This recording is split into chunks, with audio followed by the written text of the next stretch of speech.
आप पढ़ा हुआ भूल जाओगे, सुना हुआ भूल जाओगे, लेकिन देखा हुआ कभी नहीं भूलोगे।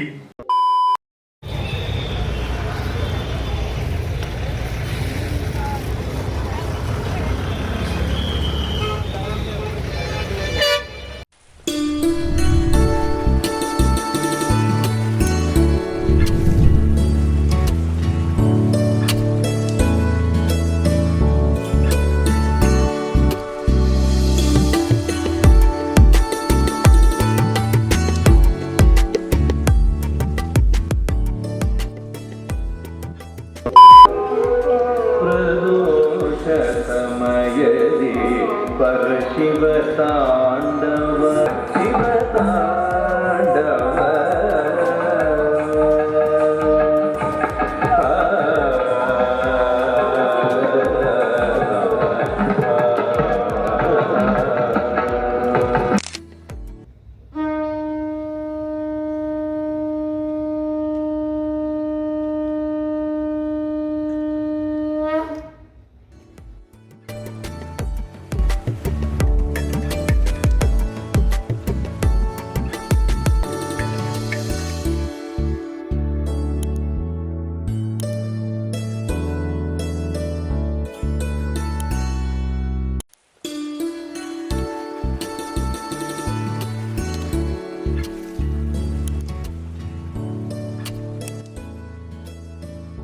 I welcome my co-chairman as well as the rapporteurs for this session, as well as presenters and also all the audience, respectable Varshney Saab and all the respected delegates for this the conference, second day of the conference.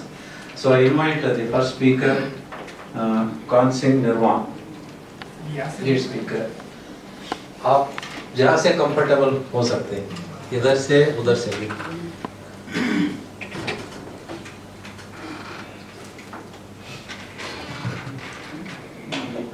अति सम्मानित मंच, जब organic और रसायन नहीं थे तो क्या भारत भूखा सोता था?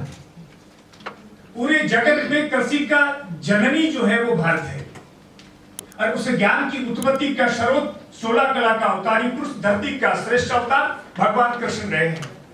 उस पद्धति को मानने में हमें गर्व क्यों नहीं हो? इस बात को सोचना पड़ेगा। प्राकृतिक खेती में सीधा सा अर्थ है कि बाहर से कुछ लाना नहीं पड़े। मैं मित्रों एक बात आपसे निवेदन कर देना चाहता हूं कि मैं अनपढ़ किसान हूं, मैं न सुना बोलता हूं न पढ़ा बोलता हूं, जिसको मैं जीता हूं उसी को मैं बोलता हूं। उसको देखने और समझने के लिए दुनिया के अनेक देशों से, पूरे भारत से लोग 365 दिन मेरे यहाँ आते हैं, समझते। मेरा ये मानना है कि धरती पे ज्ञान के स्रोत जो है वो 87%, 87% देखने से आता है। आप पढ़ा हुआ भूल जाओगे, सुना हुआ भूल जाओगे, लेकिन देखा हुआ कभी नहीं भूलोगे। और वो देखने का मॉडल मैंने मेरे भारत पे दिया है। जब मैं प्रधानमंत्री जी से पहली बार मिला तो उन्होंने कहा कि किसान की आय दुगनी। मैं भारत के अनेक राज्य सरकारों की सलाहकार कमेटी में भी हूं और प्रधानमंत्री जी ने जो कमेटी बनाई उसका भी सलाहकार रहा हूं। मैंने उनसे निवेदन किया कि आप बात करते हैं दुगनी की, मैं 10 गुने के रास्ते जानता हूं। तो उन्होंने मेरे आकर के पास में मेरा परिचय पूछा, मेरे से कहा कि आपको पहले सुनेंगे। भारत की परिभाषा है, भारत उसको कहते हैं जो गांव से बना है, और गांव सीधा सा अर्थ है जहां गायें होती हैं, वो गांव होता है। इससे भारत को समझना है तो गाय को समझना पड़ेगा। गाय कोई पशु या गाय कोई जो है आडंबर नहीं है, गाय प्राणवायु है। जितनी प्राणियों के लिए सांसें जरूरी है उतनी ही गाय जरूरी है। दावे से कहता हूं कि देश को श्रेष्ठ बनाने का मार्ग किसान है, और किसान को महान बनाने का मार्ग सिर्फ धरती उपजाऊ होगी, और धरती उपजाऊ सिर्फ गाय से होगी, दूसरा कोई रास्ता नहीं। मेरे पास में दुनिया के अनेक देशों में से, अमेरिका से कुछ विद्यार्थी आते हैं, और उन्होंने अमेरिका में जाकर के एक टीवी एंकर से कहा कि राजस्थान के दूर इलाके में, मैं खेत में रहता हूं, और वहीं पे जो लोग आते हैं उनसे दिन भर चर्चाएं होती हैं, ज्ञान का आदान प्रदान होता है। तो नौजवानों ने जब उस एंकर को भेजा तो मेरे से पूछा कि आप यहाँ क्या करते हैं? मैंने कहा मैं विश्व के कल्याण के लिए काम करता हूं। तो उन्होंने अपने सब तामझाम रोक दी और मेरे से कहने लगे कि ये बात भारत में नहीं अमेरिका में सुनी जाएगी, प्रमाणिकता से बोले। मैंने कहा मैं मेरे जीवन काल में एक भी बात बिना प्रमाणिकता की बोलने की कोशिश ही नहीं करता हूं।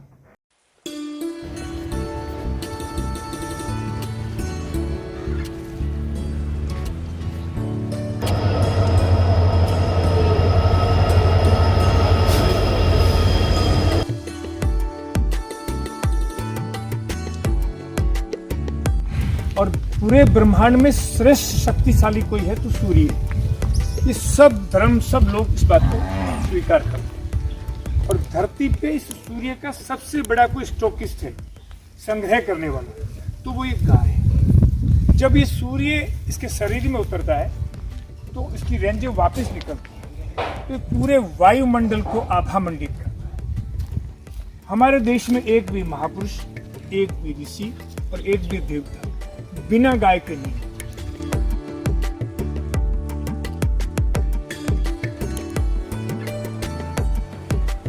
तो ये हमारी बेंगलोर की गौशाला है, राष्ट्रोत्थान गौशाला।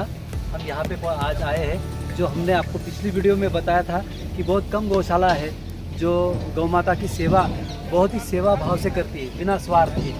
ये यही गौशाला है जहाँ पे आज हम पहुँचे हैं।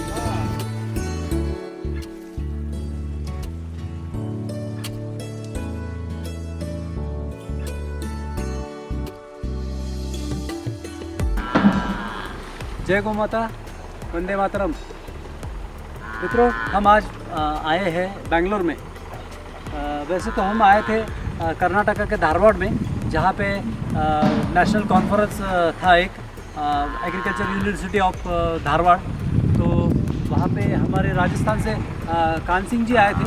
उनसे उनकी एक व्याख्यान वहाँ पे था, तो उनको हम अटेंड करने के लिए वहाँ पे पहुँचे थे। और वहाँ से फिर हम चले आए बेंगलोर में। हमारे एक मित्र हैं।